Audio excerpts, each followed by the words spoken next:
আমাদের party CPIM এর দার্জিলিং জেলা 24তম সম্মেলনে একটু পরে প্রতিনিধি সম্মেলন শুরু হবে। তার আগে এই প্রকাশ্য সমাবেশ।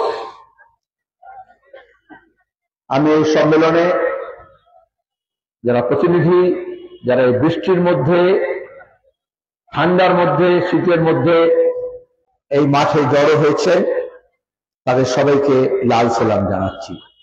শমশের বাহাদুর সিং হিন্দি কবি, তার একটা কবিতার লাইন ছিল লাল সালাম নিয়ে, ये सलामी तो है दोस्तों के लिए, ये सलामी तो है दोस्तों के लिए, मुट्ठी हाथ तंती है मगर दुश्मनों के लिए। আমরা যখন লাল সালাম করি এরকম মুষ্টিবদ্ধ হাত কেন থাকে? লড়াইয়ের প্রতীক, লড়তে হয়। এখানে দেখলেন একজন কমরেড মিটিং শুরু করার আগে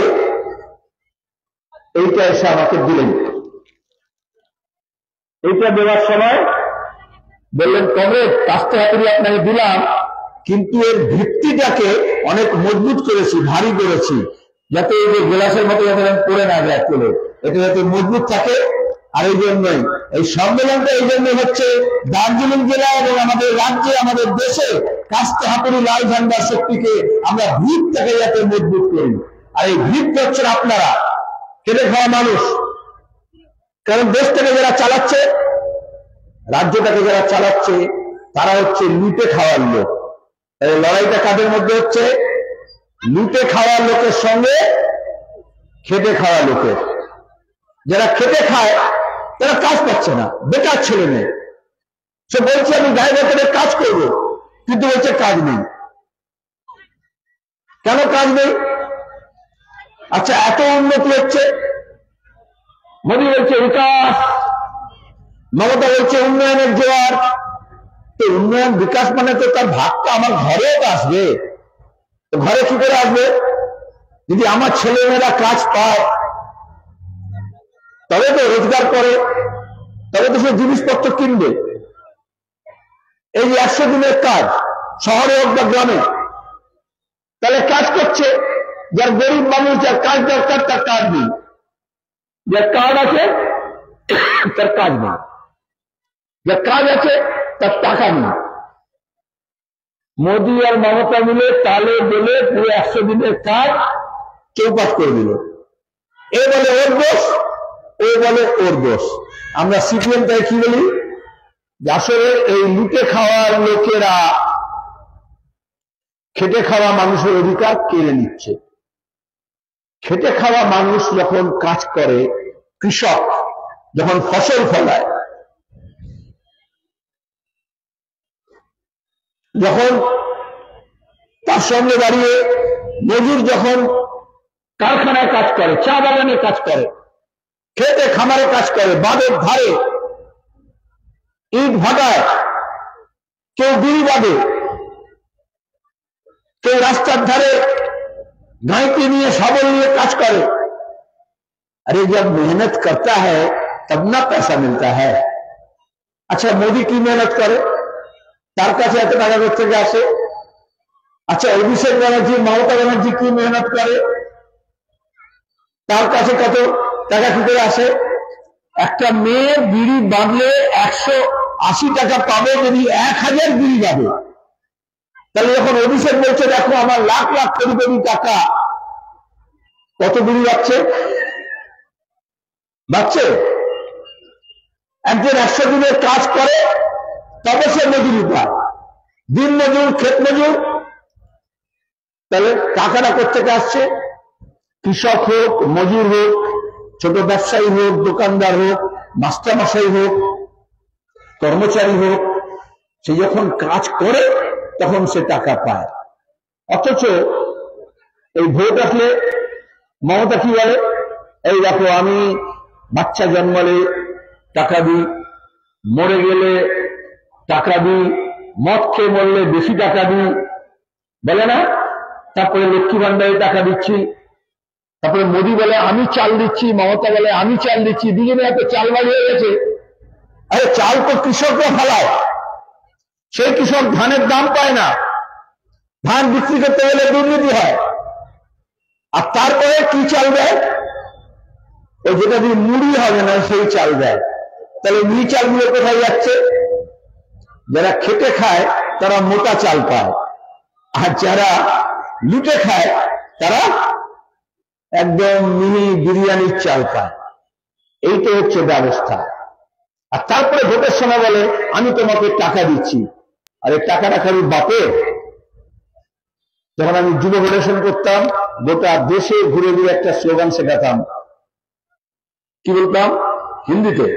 पैसा हमारा आपका, पैसा हमारा आपका, नहीं किसी का बाप का। আসলে টাকা পয়সা হচ্ছে আমার এবং আপনার, জনগণের, মানুষের, কারণ বাপের টাকা না। হাত করে দিলে হবে না। তাহলে যেটা বললাম আমার সঙ্গে বলতে হবে, তাই তো? ঠিক বলবে? पैसा हमारा आपका, पैसा हमारा आपका, नहीं किसी का। ঠিক তো? ইংলিশে বলে আমি টাকা দিচ্ছি আমার ভোট। আরে টাকা তো আমার। বলে কি করে হলো? তোকে জিজ্ঞেস করতে হবে, না সেলিম ভাই আপনি কি করে বলছেন? বলতে তো পারে। আচ্ছা, আপনি যখন কোনো জিনিস কেনেন তখন জিএসটি লাগে, লাগে না? হ্যাঁ, গুডস অ্যান্ড সার্ভিসেস ট্যাক্স এর নতুন লাগু করেছে। তবে কি হচ্ছে? একটা ওষুধ কিনছেন 18% জিএসটি। এমনিতেই ওষুধ কেনার টাকা নেই, ইঞ্জেকশন কেনার টাকা নেই, তার উপরে জিএসটি। তাহলে 18% হচ্ছে মানে 9 টাকা মমতার, 9 টাকা মোদির। সেদিন আমি একটা হোটেলে খেতে গেছি, তো ট্যাক্স দিয়ে নিয়েছে। আমি তো জিনিসে দেখলাম কত টাকা চপ, কত টাকা চা অর্ডার দিয়েছি, যে বিল পেমেন্ট হচ্ছে তখন তার থেকে বেশি নিচ্ছে। আলাম কেন ভাই? লোকটা খুব বেশি ছিল। আলাম তুমি তো দামটা এত বেশি টাকা নিচ্ছ কেন? বলে আপনি দেখলেন না আপনার পাশে মমতা খেয়ে গেছে। আলাম না, মমতাকে আমি নিয়ে আসিনি সঙ্গে। বলে যে দেখুন জিএসটি আছে, ওই টাকাটা ওকে দিয়ে দিয়েছি। বুঝতে পারছেন কি বলছি? তাহলে যা কেনে তার টাকা কেটে নিয়ে হাফ হাফ, 50-50। ওই একটা আদা মিঠা, আদা নমকিন বিস্কুট আছে না, হ্যাঁ কি বলে 50-50। তাহলে এটা মোদী আর মমতার 50-50 চলছে। যখন লুট হচ্ছে তখন 50-50 হচ্ছে। আর যখন আমরা লুটের বিরুদ্ধে লড়ছি তখন বলছে এটা হিন্দু, এটা মুসলমান, এটা মন্দির, এটা মসজিদ, এটা বাঙালি, এটা অবাঙালি, এটা পাহাড়, এটা সমতল, এটা নেপালি, এটা গোর্খালি, বলছে না? তাহলে লুট করার সময়, আর যখন বলছি লুটের মাল বার করো, তখন ভাগ করে দিচ্ছে। এই জন্য সিপিআইএম আমরা এই ভাগাভাগির বিরুদ্ধে। मंदिर मस्जिद में कोई झगड़ा नहीं। अरे मंदिर किया जाता है मस्जिद से झगड़ा करने के लिए, मस्जिद किया जाता है मंदिर से झगड़ा करने के लिए।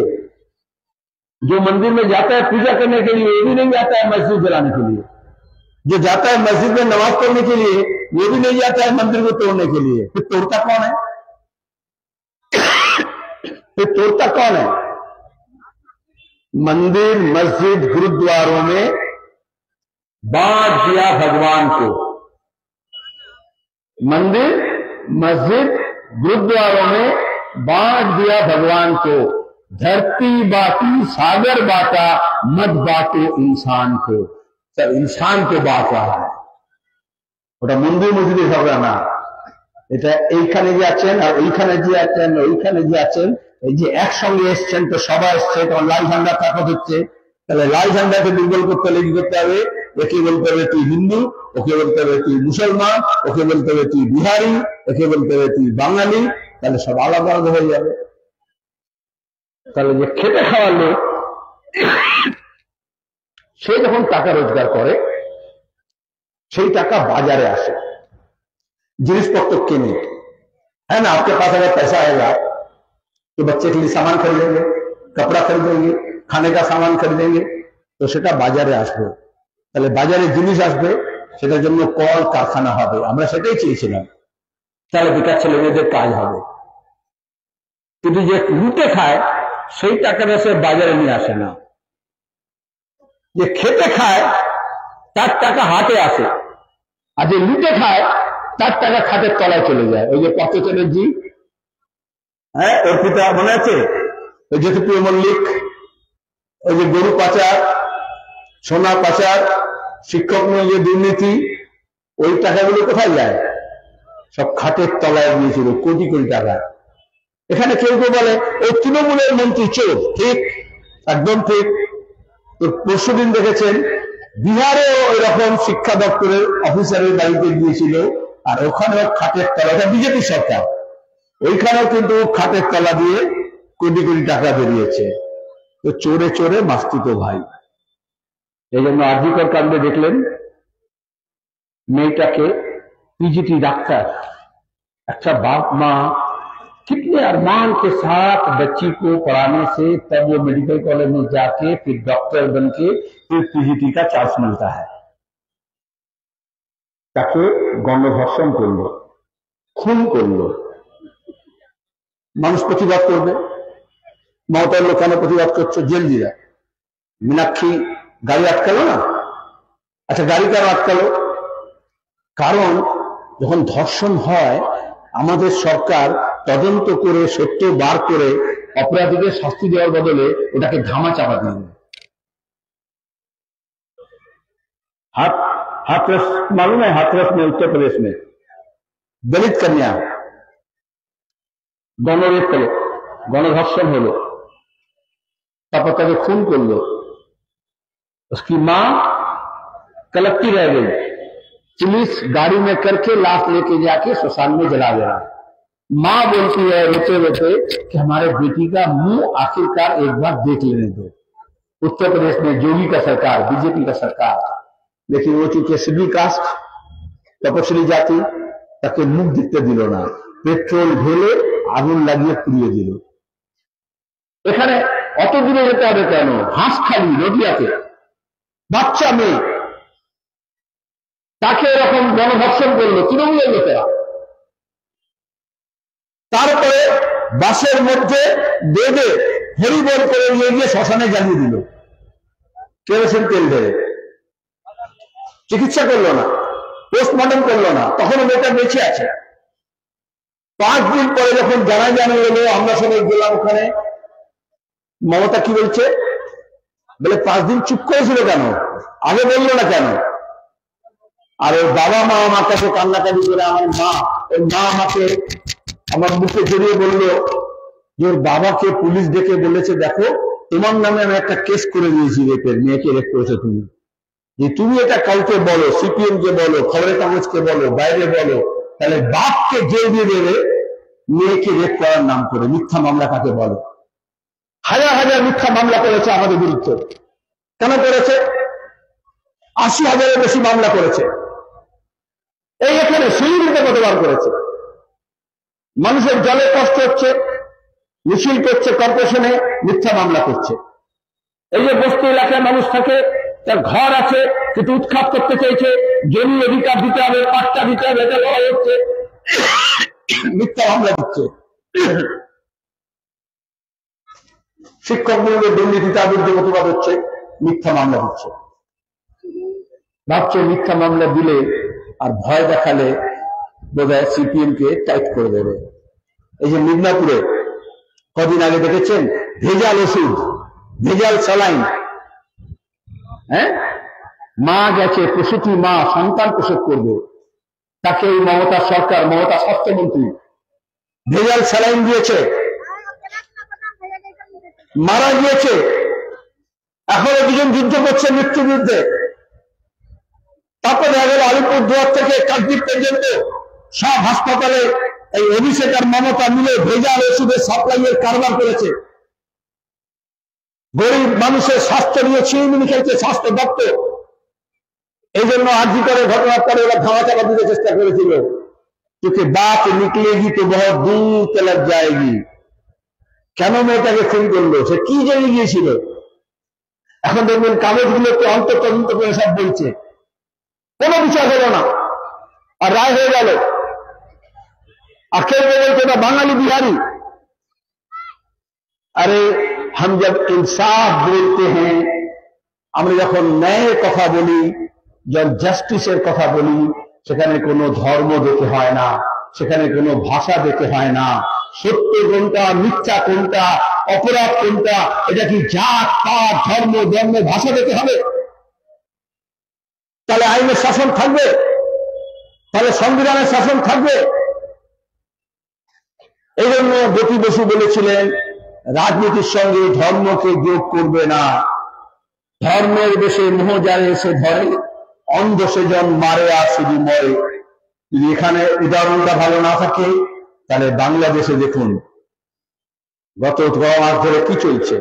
হাসিনা সরকার গেল, ইউনূস সরকার এলো, কোনো ভোটাভুটি নেই, জোর করে গণতন্ত্র নেই, নতুন সরকার তৈরি হলো, তারপর সেখানে মন্দিরের উপর আক্রমণ হচ্ছে, সেখানকার সংখ্যালঘু মানুষের উপর আক্রমণ হচ্ছে।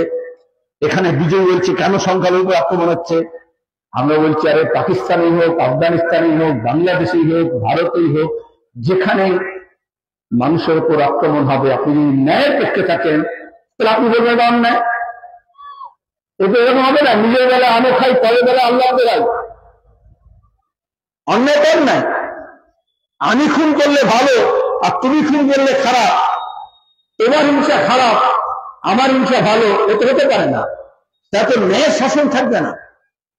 এই জন্য ন্যায় শাসন, জাস্টিস। 2 কোটি মানুষ রাস্তায় নেমেছিল 14 আগস্টের রাত্রে, তার মধ্যে বেশিরভাগ মহিলা। আপনাদের মধ্যে অনেকেই কেন বলেছিলেন ও তো আমার মেয়ে না, ও তো আপনার মেয়ে না, কিন্তু তো এই বাংলার মেয়ে। আজকে যেটা আরজি করে মেয়েটার প্রতি হলো, কালকে আমার আপনার ঘরে হতে পারে সেটা। তাহলে সেই জন্য সবাই বললে বিচার চাই। তাহলে একদিকে রাজ্যের মানুষ বললে বিচার চাই, দেশের মানুষ বললে বিচার চাই। আর মমতা বললেন বিচার কি করে হবে আমি দেখে নেব। আগেই বলে দিলেন এই তো একটা ধরেছে ওকে, ওই যে সিভিক বলেনকে ওইটাকে ফাঁসি দিয়ে দাও। আর বিচার দেখলেন সিবিআই তদন্ত হলো। এখানে শিলিগুড়ির লোকেরা কি বলবে, দার্জিলিং লোকেরা কি বলবে? যারা মনে করেছিল তৃণমূল খুব খারাপ, তৃণমূল খুব অন্যায় করছে, ঠিক চুরি করছে, চুরি করছে, ধর্ষণ করছে, খুন করছে, লুট করছে, তাহলে কি হবে? বলে সেলিম ভাই সিপিএমটা না একটু কমজোর হয়ে গেছে, লাল ঝান্ডাটা একটু দুর্বল হয়ে গেছে, তাহলে নতুন ঝান্ডা বিজেপি আসবে, কমল ফুল বলেছিল না? কমল ফুল আসলে ঘাস ফুলকে টাইপ দেবে। এই দার্জিলিং জেলায় এমপি তো ঘাস ফুলে আছে না কমল ফুলের? সরকার তো ঘাস ফুলে আছে। কে কাকে জব্দ করছে? এই সিবিআই মামলা, কলকাতা পুলিশ, দিল্লি পুলিশ, মমতার পুলিশ, মোদির পুলিশ সব এক জায়গায় এসে দাঁড়িয়ে গেল।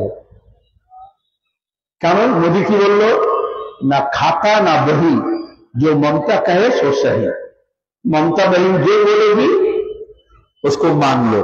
मोहन भागवत आरएसएस এর প্রধান এসে বলল 3 মাস আগে বলে দিল আরজি করে ব্যাপারে মমতা ব্যানার্জি সরকার যা করবে আমরা সেটাকে সমর্থন করছি। তাহলে আগে থেকে জানতো কি করতে যাচ্ছে। এই জন্য আমরা বললাম আরজি করে বিচার এখনো হয়নি, বিচারের জন্য लड़ाई আমাদের করতে হবে।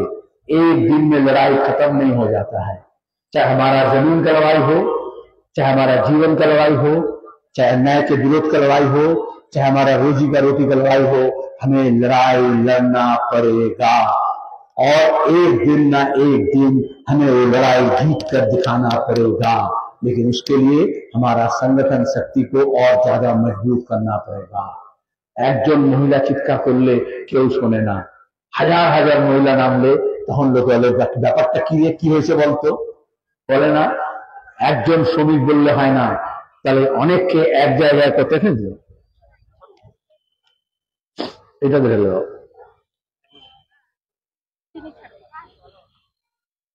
আসলে এই ঠান্ডা লেগে গেছে, আমার গলা একদম গেছে। আমি যা বলছি শোনা যাচ্ছে তো, বোঝা যাচ্ছে? আমি বাংলা বলতে বলতে মাঝে হিন্দি বলছি, অসুবিধা হচ্ছে না তো? হ্যাঁ, हिंदी बोलते बोलते बंगला बोल रहे हैं, अपने को दिक्कत तो नहीं हो रहा है ना? यहाँ पे हिंदी बंगला का लड़ाई तो नहीं है ना? है? हम लड़ेंगे, लेकिन हिंदू मुसलमान के खिलाफ नहीं, बंगाली बिहारी के खिलाफ नहीं, पड़ोसी पड़ोसी के खिलाफ नहीं, एक किसान दूसरे किसान के खिलाफ नहीं, एक मजदूर दूसरे मजदूर के खिलाफ नहीं। हमारा जो सब कुछ लूट ले रहा है, हम उन लुटेरों के विरोध में लड़ेंगे और उस लड़ाई के लिए हम सबको एक साथ होना पड़ेगा। ठीक है, हम कहेंगे आवाज दो। आप क्या कहेंगे? आवाज दो। जो पीछे में है, आवाज दो। तो लड़ाई का पहला शर्त है हमें एक साथ होना पड़ेगा। और इस लड़ाई को तोड़ने के लिए একদিকে যেমন মিথ্যে মামলা করেছে অমনি আমাদেরকে ভাগ করেছে। তাহলে বুঝতে পারছেন ধর্মের নামে ভাগ করলে কি হয়? বাংলাদেশের কথা বলছিলাম, ভাগ করলে তো আচ্ছা ওখানকার মানুষ একসঙ্গে ছিল কদিন আগে পর্যন্ত, কারণ ওটা গণতান্ত্রিক, ওখানে হচ্ছে প্রজাতন্ত্রী, গণতান্ত্রিক ধর্মনিরপেক্ষ প্রজাতন্ত্র ছিল বাংলাদেশে। এই যে 26 জানুয়ারি প্রজাতন্ত্র দিবস হবে, আমাদের দেশ গণতান্ত্রিক ধর্মনিরপেক্ষ প্রজাতন্ত্র, সেকুলার ডেমোক্রেটিক রিপাবলিক। তাহলে সেটা যদি সেকুলার না হয় তাহলে ডেমোক্রেটিক হবে না, যদি ডেমোক্রেটিক না হয় তাহলে সেকুলার হবে না। বাংলাদেশ উদাহরণ হচ্ছে, সেখানে গণতন্ত্র নেই, এখন সেখানকার ধর্মনিরপেক্ষতাকে শেষ করছে। এখানে যদি ধর্মনিরপেক্ষতা না থাকে তাহলে গণতন্ত্র শেষ হবে, তাহলে আমাদের দেশ একসঙ্গে থাকবে না। মোদী কি করছে, বিজেপি কি করছে? ধর্মনিরপেক্ষতার লাশ বিছিয়ে দিয়ে তার উপরে বলছে আমি গণতন্ত্রের চেরাগ জ্বালাবো, হবে? আর মমতা কি করছে? গণতন্ত্রকে শেষ করে দিয়ে তার চিতার উপরে দাঁড়িয়ে বলছে আমি ধর্মনিরপেক্ষতার প্রদীপ জ্বালাবো, হবে?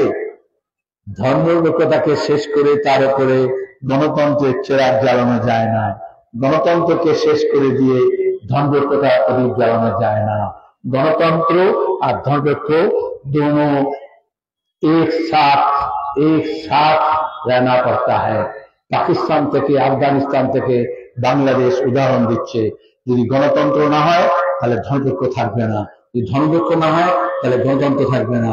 এই জন্য আমাদের দেশে ধর্মনিরপেক্ষতার চরিত্রকে এবং গণতান্ত্রিক অধিকারকে রক্ষা করতে হবে। আমাদের সংবিধানে বাবা সাহেব আম্বেদকর এই কথাই বলেছিলেন। আজকে বিজেপি সেই আম্বেদকরকে অপমান করছে। কেন করছে? কারণ দলিতের কথা বলেছিলেন, আদিবাসীর কথা বলেছিলেন, সংখ্যালঘুদের কথা বলেছিলেন। আজকে বিজেপি যে হিন্দুত্ব প্রজেক্টের নাম করে, ধর্মের নাম করে উস্কানি দিয়ে যে দেশটা তৈরি করতে চাইছে, সেই দেশে আদিবাসী, তপশিলি, রাজবংশী, মুসলমান, মহিলা তাদের কোনো অধিকার স্বীকৃত হবে না। বাংলাদেশের জামাতপন্থীদের আমলে এখন যেরকম হয়েছে, ওখানকার হিন্দু সংখ্যালঘু মানুষের অধিকারকে স্বীকার করছে না। তাহলে সংখ্যালঘু এবং সংখ্যাগুরু তাদের অধিকারকে এক জায়গায় কারা করতে পারে? সিপিআইএম এর নেতৃত্বে বামফ্রন্ট সরকার 34 বছর ধরে আমরা এখানে ছিলাম। এই 34 বছর যদি আগে 10 বছর 15 বছর আগে যে এখানে সম্মেলন হতো, আমি এই যে এত হিন্দু মুসলমান ঐক্য সম্প্রীতির কথা বললাম, আবার যে এক হ্যাঁ বলতে হতো, তখন আমরা বলতাম আমার স্কুল চাই, কলেজ চাই, হাসপাতাল চাই, গেট রেল চাই, ঘর চাই, কাজ চাই, তাই না? রাস্তা চাই, ব্রিজ চাই। তাহলে বিজেপি তৃণমূল মিলে কি করলো? এমন রাজনীতির ফন্দি করলো যে লোকে বলছে ভাই আমার মেয়ের সম্মান চাই, আমার ধর্ষণের বিচার চাই, বলছে না? দাঙ্গা হাঙ্গামা চাই না, শান্তি চাই। তাহলে আমার বেকারের কাজের দাবি কোথায় গেল? আমার শিক্ষার দাবি কি হলো? সব স্কুল বন্ধ হয়ে যাচ্ছে, শিক্ষক নিয়োগে দুর্নীতি হচ্ছে, যাদের চাকরি পাওয়ার কথা তারা রাস্তায় পড়ে আছে, আর যারা ঘুষ দিয়ে চাকরি করছে, কত শিক্ষিত ছেলে মেয়ে আছে, তারা কোথায় যাবে? সিপিআইএম, বামফ্রন্ট, বুদ্ধ ভট্টাচার্য, জ্যোতি বসু, আমরা এটাই চেয়েছিলাম আমাদের ছেলে মেয়েদের কাগজ, তাদের মেধা, তাদের বুদ্ধি, তাদের শিক্ষা যাতে আমাদের রাজ্যকে গড়ে তুলতে পারে। ভাঙা বুকের পাঁজর দিয়ে নয়া বাংলা গড়ব। ওরা সব ছেলের একরা হলো, মাওবাদীদের নিয়ে এসে কমিউনিস্টদেরকে খুন করলো আর বললো লাল ঝান্ডাকে শেষ করে দিয়েছি। লাল ঝান্ডা শেষ হয়ে যাবে এত সহজ আছে? লাল ঝান্ডা কোন একটা চিট ফান্ডের টাকা দিয়ে কেনা, ঘুষের টাকা দিয়ে কেনা 1.5 গজ কাপড়ের টুকরো না। হাজারো শহীদ ক্ষেত মজুর, দিন মজুর, কারখানার শ্রমিক, বেকার যুবক, মহিলা, শ্রমিক, কর্মচারী, শিক্ষক শহীদের মৃত্যুবরণ করেছে। তারপরে নিজের তেজের রক্ত দিয়ে এই ঝান্ডাকে লাল করেছে। সেই ঝান্ডাকে আরো বেশি মজবুত করতে হবে। আমাদের শত্রুরা কি বলেছিল? লাল হটাও, দেশ বাঁচাও। লাল হতেছে কিন্তু দেশ বাঁচেনি। তাই আজকে দেশ বাঁচাতে হলে, দেশের মানুষকে বাঁচাতে হলে লাল ঝান্ডাকে আবার নতুন করে মজবুত করতে হবে। সেই কাজের জন্য এই সম্মেলন। এই সম্মেলনে আমাদের প্রতিনিধিরা আলোচনা করবেন এই দার্জিলিং জেলার মধ্যে চা বাগিচার সমস্যা, মজুরির সমস্যা, বেকার ছেলে মেয়েরা, যারা চা বাগানের ছেলে মেয়েরা আছে তারা কোথায় যাবে, জমির সমস্যা, বড় বড় মালিকদের জমি দিতে হচ্ছে, কিন্তু যারা দীর্ঘদিন ওখানে ছিল তাদের জমি নেই, তাদের অধিকার নেই। এইসব বস্তিগুলোতে যারা বাস করে তাদের জমির পাট্টা নেই। তার জমির পাট্টা লড়াই করতে হবে।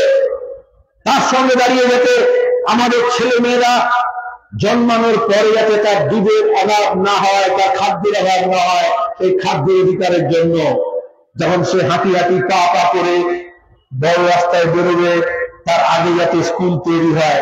বামফ্রন্ট মানে স্কুল কলেজ তৈরি করা, বিজেপি তৃণমূল মানে স্কুল বন্ধ করে দেওয়া।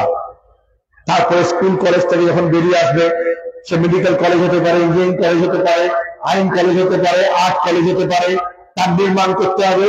এবং সেখান থেকে যে ছেলে মেয়েরা বেরিয়ে আসবে, তারা বেরিয়ে আসবার আগে তার দুহাত দিয়ে সে যাতে কাজ করতে পারে, তার বুদ্ধি যাতে লাগাতে পারে, সেই ব্যবস্থা করতে হবে। কাজের অধিকার দিতে হবে। আমরা এটা কোনো কথা বলছি না, আমরা এটা বলি, সেটা করে দেখাই। আমরা তেভাগায় লড়েছিলাম, যোদ্ধার জমিদারের বিরুদ্ধে লড়েছিলাম। আমরা বলেছিলাম আমাদের লাঙল যার, জমি তার। তারপরে ভূমি সংস্কার হলো, কৃষকরা জমি পেল। আজকে আমরা বলছি ঘর যার, জমি তার। যার যেখানে ঘর আছে তাকে জমির পাট্টা সেখানে দিতে হবে। এটাই হচ্ছে আমাদের আসল লড়াই। আজকাল পুকুর নদী সব বুঝিয়ে দিচ্ছে, আমরা বলছি তা নয়। জাল যার, জল তার। যে মাছ ধরে তার জীবন জীবিকার জন্য তার নদীকে বাঁচিয়ে রাখতে হবে। আজকে মোদী মমতা মিলে আমাদের পাহাড়, আমাদের ঝর্ণা, আমাদের নদী, আমাদের জঙ্গল, আমাদের বন সব সাফ করে দিচ্ছে। বাঁধের জমিগুলো পর্যন্ত দখল করে নিচ্ছে, জঙ্গলের জমিগুলো পর্যন্ত বেছে দিচ্ছে। সেটার জন্য আমাদের লড়াই লড়তে হবে। আমাদের ছোট ছোট ছেলে মেয়েরা যাতে যখন বড় হবে যাতে নিঃশ্বাস নিতে পারে, সেরকম প্রকৃতি যাতে থাকে, পরিবেশ থাকে, তার ব্যবস্থা আমাদের করতে হবে। এই সব কথা এখানে আলোচনা হবে। তার সঙ্গে আমাদের রেলের যোগাযোগের ব্যবস্থা, তার সঙ্গে আমাদের কলকারখানার ব্যবস্থা। আজকে পরিবহনের যা দাম বেড়েছে, জ্বালানির যা দাম বেড়েছে, এক জায়গা থেকে আরেক জায়গায় গেলে 20 বছর আগে, 10 বছর আগে কত খরচা হতো আর এখন কত খরচা হয়। আজকে হাসপাতালগুলোর কি অবস্থা, বেহাল হয়ে গেছে চিকিৎসার ব্যবস্থা। এই সবার জন্য লড়াই করতে হলে আগে আমাদের নিজের তাগতটাকে মজবুত করতে হবে। সে কাজ আপনারা করবেন। দার্জিলিং জেলায় কি করে নতুন উদ্যোগে এই দার্জিলিং জেলায় আবার বামপন্থার পুনরুত্থান হতে পারে, তার জন্য আমাদের যে সংগ্রাম, যে সংঘর্ষ, সেই সংগ্রাম করার মতো করে আন্দোলনমুখী সংগঠন গড়ে তোলার জন্য যে কাজ আমরা করব, আমাদের প্রতিনিধিরা আলোচনা করবে। এবং তারপরে এলাকায়, পাড়ায়, মহল্লায়, ওয়ার্ডে, চা বাগানে, গ্রামে, খেতে, খামারে, কারখানায় এই সংগঠনকে আর একটু মজবুত করতে হবে। যারা বৃষ্টিকে উপেক্ষা করে এখানে আসলেন, অনেকে ভাবলো দূর বৃষ্টি হচ্ছে, যাবো কি যাবো না। তারপরে আপনারা থাকলেন, শুনলেন কি বৃষ্টি এখন হচ্ছে, আর ছাতা ধরে রেখেছে কিন্তু বৃষ্টি হচ্ছে না। এরকম আমাদের বাংলার বুকে, দেশের বুকেও কালো মেঘ ঢেকে গেছে, আবহাওয়া খুব খারাপ আছে। ওইটা দেখে দমে গেলে চলবে না। আজকে যদি মেঘ কালো করে থাকে, মেঘলা হয়, আজ না হোক কাল সূর্য কিন্তু উঠবেই, আলো আবার আসবেই, হবে না? সেই জন্য আমাদের লড়াই। সে লড়াই আপনারা সবাই সাথ দেবেন। এই কথা বলে আপনাদের সবাইকে অভিনন্দন, ধন্যবাদ, লাল সালাম জানিয়ে শেষ করছি। ইনকলাব।